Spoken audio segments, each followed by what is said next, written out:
Students chapter number 10 हमारा last chapter है physics first year का।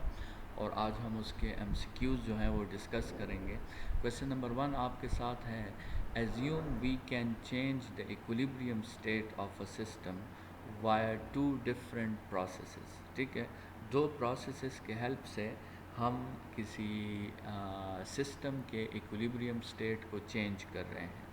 Assume that the initial and the final states are the same. ठीक है, मतलब दो प्रोसेसेस के ज़रिए हम जो है उस गैस को, उस सिस्टम को वापस उसी स्टेट पे ला रहे हैं। ठीक है, मतलब दोनों प्रोसेसेस आपके साथ साइक्लिक प्रोसेसेस हैं। Which of the following delta Q, delta U and delta W and delta T must be the same for both processes. Students ये क्वेश्चन जो है स्टेट वेरिएबल्स पे है। स्टेट वेरिएबल्स जो है वो प्रोसेस पर डिपेंड नहीं करते, वो स्टेट पर डिपेंड करते हैं। और आपके साथ जो है याद रखें कि इन ऑप्शंस में जो आपको दिए गए हैं इनमें दो स्टेट वेरिएबल्स हैं, एक चेंज इन इंटरनल एनर्जी है और एक आपके साथ चेंज इन टेम्परेचर है। ठीक है, स्टूडेंट स्टेट वेरिएबल्स जो हैं वो प्रेशर है, टेम्परेचर है, वॉल्यूम है, इंटरनल एनर्जी है और एंट्रोपी है। इन 5 को हम स्टेट वेरिएबल्स कहते हैं। तो इन दोनों प्रोसेसेस के लिए ये दो क्वांटिटी सेम होंगी, बाकी डिफरेंट हो सकती है। तो इसका करेक्ट ऑप्शन जो है वो हमारे साथ स्टूडेंट्स ऑप्शन नंबर बी है कि only delta U and delta T. Next question की तरफ बढ़ते हैं। In any process the maximum amount of mechanical energy that can be converted to heat depends upon the amount of frictions, it depends upon the intake and exhaust temperature, it depends upon kinetic energy or potential energy which is involved. ठीक है, तो students mechanical energy को heat में convert करना या heat को mechanical energy में convert करना ये डिपेंड करता है कि हाई टेम्परेचर रिजर्वायर का टेम्परेचर क्या है और लो टेम्परेचर रिजर्वायर का टेम्परेचर क्या है, या वो बॉडी हाई टेम्परेचर से कितनी हीट लेती है और लो टेम्परेचर को कितनी हीट प्रोवाइड करती है। तो ये Q1 Q2 पर या T1 T2 पर डिपेंड करता है। और जो आपके साथ करेक्ट ऑप्शन इसका यहाँ पे ऑप्शन नंबर बी आता है। ठीक है, कि it depends upon the intake and exhaust temperature. ये जो है उस हाई टेम्परेचर रिजर्वायर का टेम्परेचर और लो टेम्परेचर रिजर्वायर के टेम्परेचर पर डिपेंड करता है। Question number 3, in an isothermal change the internal energy is. Students आपको पता है कि आइसोथर्मल प्रोसेस में टेम्परेचर कांस्टेंट होता है और इंटरनल एनर्जी तो सिर्फ टेम्परेचर पर डिपेंड करती है। तो अगर टेम्परेचर कांस्टेंट है तो इंटरनल एनर्जी भी कांस्टेंट होगी। करेक्ट ऑप्शन हमारे साथ ऑप्शन नंबर डी है। Next question, a thermos bottle containing hot coffee is vigorously shaken. Consider the coffee as a system, its temperature will.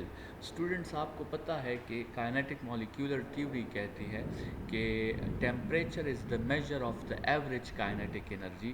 तो अगर कॉफ़ी को vigorously शेक किया गया है, इसका मतलब उसकी काइनेटिक एनर्जी को हमने इंक्रीज़ कर दिया है। तो अगर काइनेटिक एनर्जी इंक्रीज़ हो गई है तो आपके साथ टेम्परेचर भी इंक्रीज़ हो जाएगा। ठीक है, question number 5, maximum work can be obtain in a process called. Students हमने फर्स्ट लॉ ऑफ थर्मोडायनामिक्स में पढ़ा था कि आइसोथर्मल प्रोसेस जो होता है उसमें टेम्परेचर कांस्टेंट होता है, तो चेंज इन इंटरनल एनर्जी उसमें ज़ीरो होती है और उसमें जितनी भी हीट होती है सारी की सारी वर्क में कन्वर्ट हो जाती है। So the maximum work can be obtained in a isothermal process. ठीक है, अगरचे ये फर्स्ट लॉ का लिमिटेशन है, लेकिन फर्स्ट लॉ ये कहता है कि आइसोथर्मल प्रोसेस में हम मैक्सिमम वर्क ऑब्टेन कर सकते हैं। Students, question number 6, a heat engine takes 800 joules of heat at 1000 Kelvin and exhausts 600 joules of heat at 400 Kelvin. What is the efficiency of this heat engine? तो students heat engine की efficiency का formula use करें 1 minus Q2/Q1। ये Q1 जो है वो heat है जो हाई टेम्परेचर रिजर्वायर से ली गई है और Q2 वो हीट है जो लो टेम्परेचर रिजर्वायर को एग्जॉस्ट की गई है। तो ये आपके साथ 1 माइनस 600/800 आएगा। इसे आप सिंप्लीफाई करें तो आपका करेक्ट ऑप्शन जो है वो 25% आता है। ठीक है, सो इस मशीन की इफ़िशेंसी आपके साथ 25% होगी। स्टूडेंट्स, नेक्स्ट क्वेश्चन है कि if the temperature of the heat source is increase the efficiency of Carnot engine. Students, वैसे तो ये कार्नोट इंजन जो है आपके कोर्स में नहीं है, लेकिन कार्नोट इंजन के जो एफिशिएंसी का फार्मूला है वो 1 माइनस T2/T1 है। ठीक है, तो अगर और इसमें T1 जो है ये हीट सोर्स का टेम्परेचर है और T2 जो है ये हीट सिंक का टेम्परेचर है। तो आप जो है ये फार्मूला देख सकते हैं 1 माइनस T2/T1। इसमें अगर हम T1 को इंक्रीज़ कर दें, ठीक है, इस T1 को हम इंक्रीज़ कर दें, हाई टेम्परेचर रिजर्वायर का टेम्परेचर अगर उसे हम इंक्रीज़ कर दें, तो ये जो रेशो होगा T2/T1, इससे आंसर छोटा आएगा। और जब इससे आंसर छोटा आएगा तो 1 माइनस स्मॉलर आंसर बिगर हो जाएगा। तो इसका मतलब इफ़िशेंसी जो है वो आपकी इंक्रीज़ हो जाएगी। तो ये आपके साथ ऑप्शन नंबर ए जो है इंक्रीज़ हो गई है। Triple point of water. Students, triple point of water एक ऐसा टेम्परेचर है जिस पे वाटर को एग्जिस्ट करता है 3 स्टेट्स में, सॉलिड, लिक्विड और गैस में।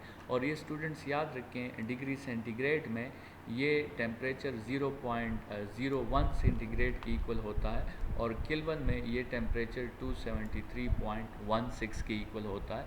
और इसमें करेक्ट ऑप्शन आपके साथ ऑप्शन नंबर डी है। ठीक है, ये कन्फ्यूजन के लिए ऑप्शन नंबर सी को आप देखें तो 273.16 सेंटीग्रेड लिखा है स्टूडेंट्स, तो इसमें आपने गलती नहीं करनी, सेंटीग्रेड में 0.01 सेंटीग्रेड वो आता है।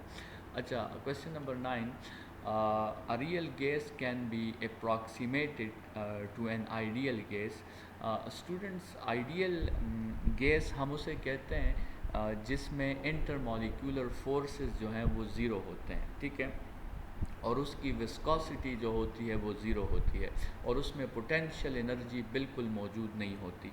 ठीक है, तो स्टूडेंट्स, इंटरमॉलिक्यूलर फोर्स को ज़ीरो करने के लिए हमें इंटरमॉलिक्यूलर डिस्टेंस को बढ़ाना होगा और इंटरमॉलिक्यूलर डिस्टेंस को बढ़ाने के लिए हमें उस गैस का वॉल्यूम बढ़ाना होगा और वॉल्यूम बढ़ाने की वजह से उसकी डेंसिटी जो है वो कम हो जाएगी। तो आइडियल बिहेवियर गैसेस में तभी आता है जब हम उसकी डेंसिटी को कम कर देते हैं। स्टूडेंट्स, ये याद रखें कि आइडियल बिहेवियर किसी रियल गैस में तब आता है जब आप बहुत लो डेंसिटी पे उसे स्टडी करें या बहुत हाई टेम्परेचर पे उसे स्टडी करें। ठीक है, बहरहाल यहाँ पे करेक्ट ऑप्शन हमारे साथ ऑप्शन नंबर ए है। Question number 10, if the volume of the gas is to be increased by 4 times, then the temperature and pressure must be doubled। Students, जब हम वॉल्यूम को इंक्रीज़ करते हैं तो प्रेशर तो इंक्रीज़ नहीं होता, प्रेशर तो डिक्रीज़ होता है। तो ये ऑप्शन तो आपके साथ गलत हो गया। अच्छा, ऑप्शन नंबर बी है, at constant pressure the temperature must be increased 4 times. Students, ये ऑप्शन ठीक हो सकता है क्योंकि ये चार्ल्स लॉ है कि अगर प्रेशर कांस्टेंट हो और आप वॉल्यूम को 4 टाइम्स बढ़ा दें तो आपके साथ टेम्परेचर भी 4 टाइम्स बढ़ सकता है क्योंकि temperature is directly proportional to the volume. ठीक है, अच्छा, थर्ड ऑप्शन की तरफ आते हैं, फ़िलहाल बी को छोड़ दें। At constant temperature the pressure must increase. Students, फिर वही बात कि अगर वॉल्यूम इंक्रीज़ हुआ तो प्रेशर को डिक्रीज़ होना चाहिए, तो ये ऑप्शन भी आपके साथ गलत हो गई। It can not be increased, ये बात तो चले है ही गलत। तो इसका मतलब करेक्ट ऑप्शन हमारे साथ स्टूडेंट्स ऑप्शन नंबर बी रह गया। ठीक है, तो बी हमारे साथ करेक्ट ऑप्शन है। Question number 11, in which of the following listed below the entropy is decreasing। Students, आपको पता है कि एंट्रोपी डिस्टर्बेंस को कहते हैं और डिस्टर्बेंस किसी बॉडी की हम ऐसे मालूम करते हैं कि हम देखते हैं कि उस बॉडी के साथ कितनी हीट एनर्जी है और किस टेम्परेचर पर उस बॉडी की हीट एनर्जी है।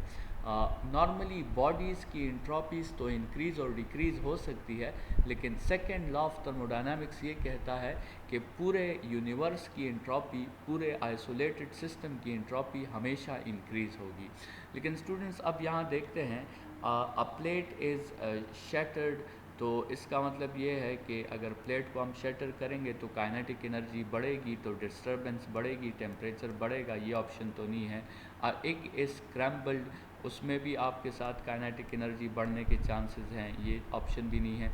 स्टूडेंट्स ऑप्शन नंबर ए देखें, अ गैस इज़ कूल्ड, ये ऑप्शन जो है करेक्ट लगता है, क्योंकि गैस को अगर कूल करेंगे तो उसका टेम्परेचर डिक्रीज़ होगा, उसकी काइनेटिक एनर्जी डिक्रीज़ होगी और उसकी डिस्टर्बेंस जो है वो डिक्रीज़ होगी, और इसी वजह से इसकी एंट्रोपी जो है वो डिक्रीज़ हो सकती है। ठीक है, तो a gas is cooled is the correct option. Question number 12, if the temperature of the source and sink of a Carnot engine is decreased by 100 Kelvin, then its efficiency is। Students वैसे तो ये question भी कार्नॉट engine का है, आपके course में नहीं है, लेकिन वो आपको कह रहे हैं कार्नॉट इंजन की एफिशिएंसी का फार्मूला है 1 माइनस T2/T1। तो अगर हम इस T2 और T1 दोनों टेम्परेचर्स को 100 केल्विन से डिक्रीज़ कर दें तो उस मशीन की एफिशिएंसी पे क्या असर पड़ेगा। स्टूडेंट्स इसमें करेक्ट ऑप्शन आपके साथ ऑप्शन नंबर सी है, और आप बहुत आसानी से इसे अपने लिए प्रूव कर सकते हैं। सबसे पहले लेट सपोज वैल्यूज़ कंसिडर कर लें, T1 को 1000 केल्विन ले लें और T2 को 500 केल्विन ले लें, और आप उस पर एफिशिएंसी फाइंड करें तो 50% आएगी। अब T1 को भी 1000 से 900 कर दें और T2 को 500 से 400 कर लें, और दोबारा एफिशिएंसी फाइंड करें तो आपके साथ 55% आ रही है। तो इससे क्लियरली ये बात साबित हुई कि जब हम हाई टेम्परेचर रिजर्वायर और लो टेम्परेचर रिजर्वायर के टेम्परेचर को दोनों को 100 केल्विन से कम कर लें तो ओवरऑल एफिशिएंसी पे इंक्रीज़ का इफ़ेक्ट आता है। स्टूडेंट्स इसके साथ आपके चैप्टर 10 के जो प्रॉब्लम्स हैं वो भी MCQs हैं, वो यहाँ पे वाइंड अप हो गए। इंशाल्लाह नेक्स्ट क्लास में दोबारा मुलाकात होगी। Thank you students.